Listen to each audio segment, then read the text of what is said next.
it gives me really a pleasure and a privilege to be amongst the legal luminaries from the international perspective, and it gives me immense pleasure in presenting my topic, which is something devoted from the whatever the earlier presenters has presented. So all the presented has more concentrated on peace settlement resolution.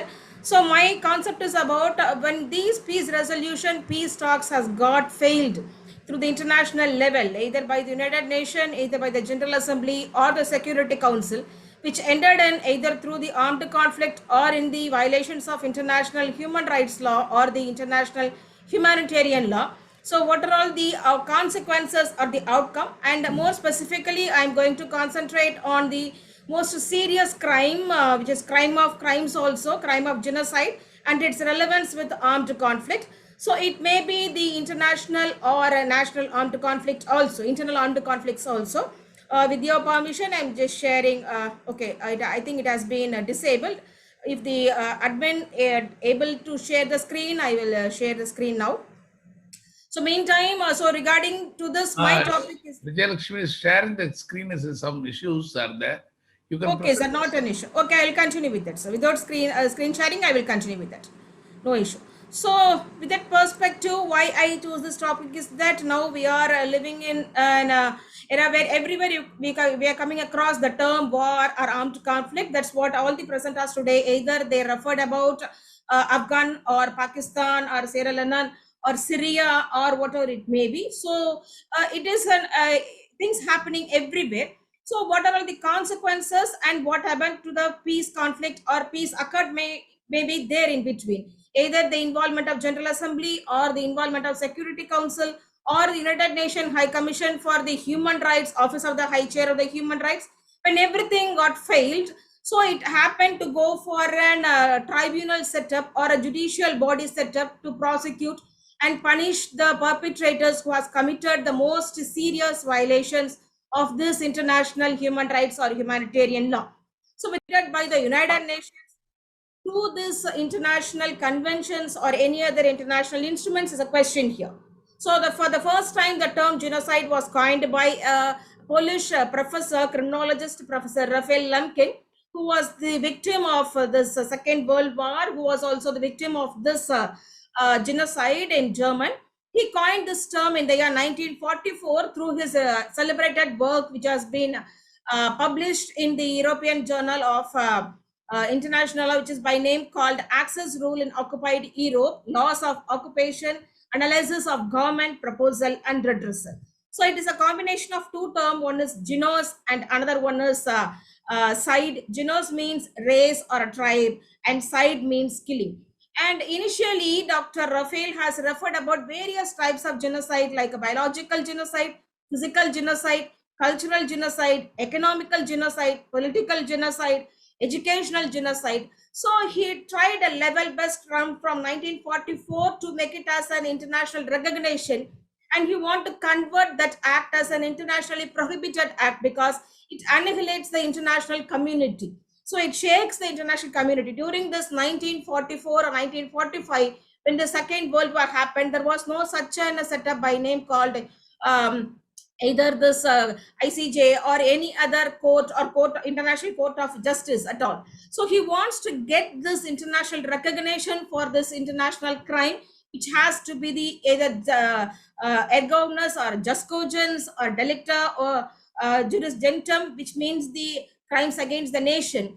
So his fought, which was ended in the year 1946, the United Nations General Assembly accepted to go for the adaptation of the International Instrument on Convention on Prevention and Punishment of Crime of Genocide, and it came into effect from 1948. And India played a vital role in bringing about this convention. 4 countries have stressed the United Nations General Assembly for the importance of this genocide as an international crime. It is to be a prohibited act, which has to be accepted as a jus cogens or a compelling necessity for every state party to prevent this in their state, like India, Cuba, Panama. So these 3 to 4 countries stressed again and again in the Security Council and the General Assembly. At last, it got the assent and it got adopted. So first it starts with ECOSOC, United Nations and the Economic, Cultural and Social Organization proposed for the treaty. And in December 9, 1948, they passed a resolution in 96/1, adopted this as an convention 260 bar A of third convention on this prevention and punishment of crime of genocide. From that moment onwards, it recognized under the international law, public international law and private international law as a prohibited and punishable act. And the United Nations accepted that there is a loss of humanity, a loss of serious violations of human rights, loss of violations of peace accords, peace task force taken by the United Nations, which ended in the serious crime. And it imposes the obligation of every state parties to prevent and punish the crime of genocide. And they accepted that genocide must not be a crime, should be punished not only during the course of this war, it should be prevented during the time of peace also. The most important factor in this convention is that, so this crime should not be prevented only during armed conflict, it should be the time of peace also.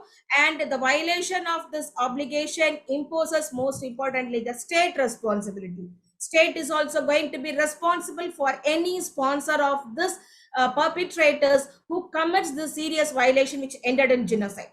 And the definition of this genocide, which comes in Article 2 of this particular convention, it says that it consists of the intention part and the action part. The intention says that either to destroy in whole or in part. So even killing or attacking a single person with a hated purpose, it amounts to genocide. So killing or destroying of whom? Any national, ethnical, racial or religious group. So they covered these four protected groups. These four groups are called as protected groups under this convention. Any national group or any ethnical group or any racial group or any religious group. And how you are going to commit this genocide? What are the modes, methodologies of committing the genocide during peace or during armed conflict? So either by way of killing member of any one of this group, or by way of causing serious bodily or mental harm to the members of any one of this group, or deliberately inflicting on the group conditions of life calculated to bring about the physical destruction in whole or in part. Fourth one is imposing measures to prevent childbirth within the group. And the fifth one is forcibly transferring children of the group from one group to another group. So the first two is called physical genocide, and the fourth one, imposing measures to prevent childbirth, is called biological genocide. And the fifth one, forcible transferring of children, is called cultural genocide. So the genocide convention, which is given by this 1948 convention, how it came into effect, what is the outcome of this, what are the usage of this convention, is that it reflected in the year 1993 when there was a serious violation of human rights and humanitarian rights happened in former Yugoslavia between groups, between national group and the religious group. So Bosnia, Herzegovina, Serbia, Croatia. So on these aspects, when there was an internal armed conflict between Serbians and the Bosnian Muslims or the Croatians, so a particular religious group was particularly attacked, targeted, and tried to be destroyed by the another group. So by the time, in a span of 4 to 5 months, there was a loss of several millions of particular race or particular religious group. So the permanent members, representatives of the former Yugoslavia, which means before separation of former Yugoslavia and after separation of former Yugoslavia, because we know that Yugoslavia is the combination of several states like Kosovo, Montenegro, Nigeria. So various are like Croatia, that then Bosnia, then Herzegovina, then Serbia. So all these things before that. So during this separation, when there was a civil war, so these particular groups happened. So the representative approached the United Nations Security Council by way of invoking the Chapter 7 of the Charter of the United Nations to go for a mechanism to prosecute and maintain the peace in this particular armed conflict. So Article 29 and Article 32 of the Chapter 7 of the United Nations Charter, with that United Nations Security Council for the first of its kind established the first ever ad hoc international criminal tribunal for former Yugoslavia to prosecute and punish the perpetrators of serious violations of international humanitarian law within the territory of former Yugoslavia from 1 year period of time. So in that statute, the jurisdiction of the ICTY covers 4 important crimes. One is war crime, crimes against humanity, serious violations of Article 3 common to Geneva Convention, and this genocide. So this crimes against humanity and war crime are again going to speak about this armed conflicts and the violations of armed conflicts and the protection of people, those victims of this armed conflict. And Article 2 of the Statute of ICTR, International Criminal Tribunal for Rwanda, a South African country, in the year 1993 and 1994, from April to September, nearly 10 lakh people were being annihilated. Again, it is an internal conflict between two ethnic groups, Hutus and Tutsis, between minority and majority groups. So Tutsis attacking Hutus, Hutus attacking Tutsis. So due to this ethnical war, nearly in a span of 3 to 4 months, 10 lakh people from a particular racial group has been annihilated. Again, for the second time, UNSC came into force to settle down this armed conflict, not by way of peaceful settlement because it lost its value. All the peace accord has been thrown away by the armed conflict people, by the armed conflict group. So they want to go for a proper prosecution, proper redressal. They second time established this another criminal tribunal in Rwanda in 1994, which again consists of 3 important crimes. One is war crimes, crimes against humanity, Article 3 common to 4 Geneva Conventions, and this Genocide Convention. And now we are living in the era where we got the permanent International Criminal Court through this Rome Statute 2000. The effect started from 1997 through this International Law Commission, where they have been entrusted to go for the draft statute for the ICC. It gradually goes on until 1998. And in 1998, in the Rome Conference, they adopted the Rome Statute for the permanent International Criminal Court. And in 2000, we got this Rome Statute 2000 for the International Criminal Court. Again, now we got the recognized international crimes. What are all the international crimes? And now we got the international criminal law or criminal justice system, which is meant for 3 important factors. One is prevention of international crime, another one is universal jurisdiction, and third one is individual criminal responsibility, and fourth one is most importantly state responsibility also covers in it. So under this Article 6 of the Rome Statute again speaks about this genocide. If you look into the definition of crime of genocide in these 3 statutes, ICTY, ICTR and ICC, it is a verbatim of 1948 Genocide Convention Article 2. So the only difference is that in Article 1 of the 1948 Genocide Convention, it states that it is to be prevented either during the time of peace or war. This is absent in all these statutes in either ICTY, ICTR and ICC. Above this, we have SCSL, Special Court for Sierra Leone. I expected Dr. Kanda to be joined here, who was a member of Parliament of Sierra Leone. In 2000, there was a special court in Sierra Leone for the serious violation of this, and there is a special tribunal in Lebanon, and there was a extraordinary chambers in the court of Cambodia. So all these speaks about are the outcome of the failure, not a failure, where the UN or the High Commission of the Human Rights or the Security Council lost their hope in peaceful settlement of this conflict. Then they go for this prosecution through this judicial body.